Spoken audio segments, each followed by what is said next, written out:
Welcome to Second Take, the show that focuses on the issues behind the news. Mining Weekly editor Martin Creamer joins me today to unpack mining investments, restoring the economy, and COVID-19 opportunities. Welcome, Martin. Hi, Sashni. Now, as the world grapples with the reality of COVID-19, the mining industry is hoping to attract investments, and Peter Leon recently outlined some measures in this regard. Yes, Peter Leon is big on getting rid of discretion. So, an administration that is independent is something that he's been promoting for a long time. Now, I listened to the Minerals Council discussion yesterday, and they were saying how badly South Africa has fallen behind on investments into our geology. We know that our geology is really good, it's endowed.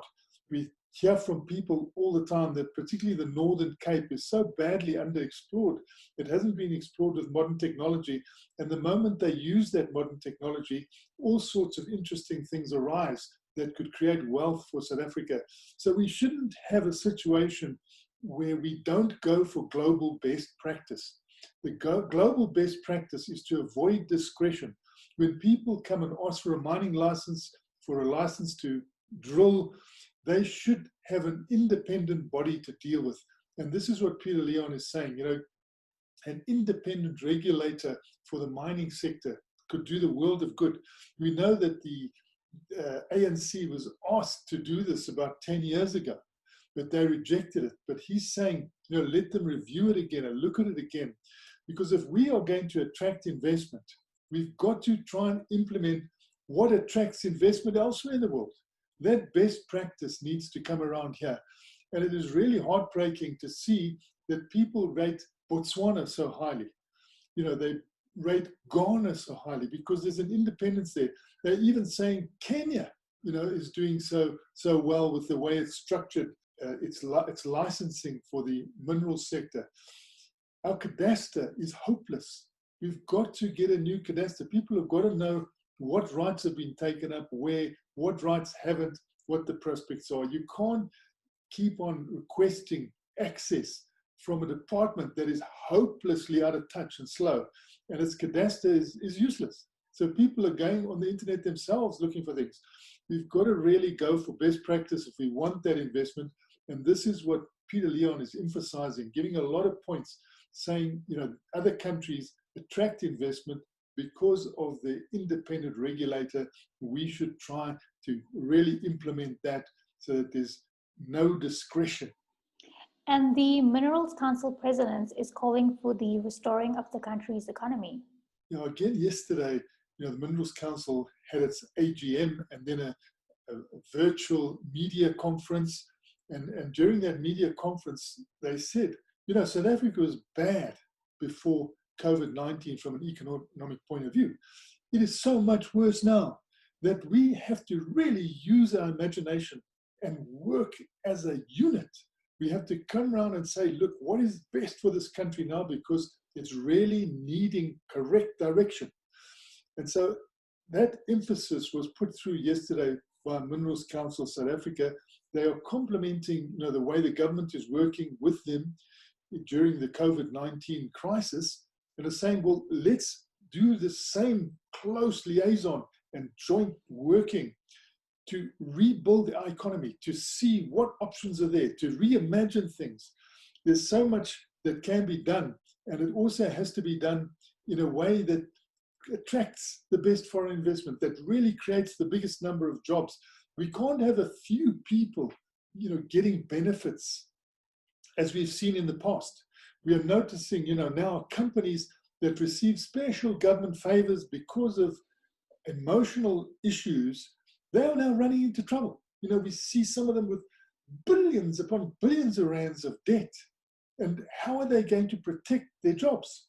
It is one person that's getting such a benefit. The other people are now left without jobs, possibly because of the bad way in which wonderful endowments in South Africa have been poorly managed. You can see other situations where the endowments have been well managed, sometimes by companies listed in Australia, and they are doing brilliantly. Even though they're small companies, you can see them giving millions of rand to the Solidarity Fund for the COVID-19 response to the president. And so they have got enough money to spread around to the community. Whereas others who've received special favors, people have fallen over to give them loans because of certain ideological issues, they're letting the side down. So we've really got to go for global best practice and do what attracts investment elsewhere. If investment is attracted elsewhere, we've got to attract it in South Africa for the good of the South African people. And lastly, COVID-19 presents some in-country self-sufficiency opportunities for South Africa. You know, the thing is with COVID-19, it's forced people to look inward. You know, your planes are not flying as frequently as they did before. Your logistics have changed. People are sort of saying, well, we can't get supplies of this and we can't get supplies of that. So it has also forced us to see self-sufficiency as an opportunity, because we have a situation where we will really re-industrialize. We had that industrialization footprint and it's shrunk. So you can actually redo it. It's an opportunity. There are industrial areas that are still there waiting for you. The factories are there waiting.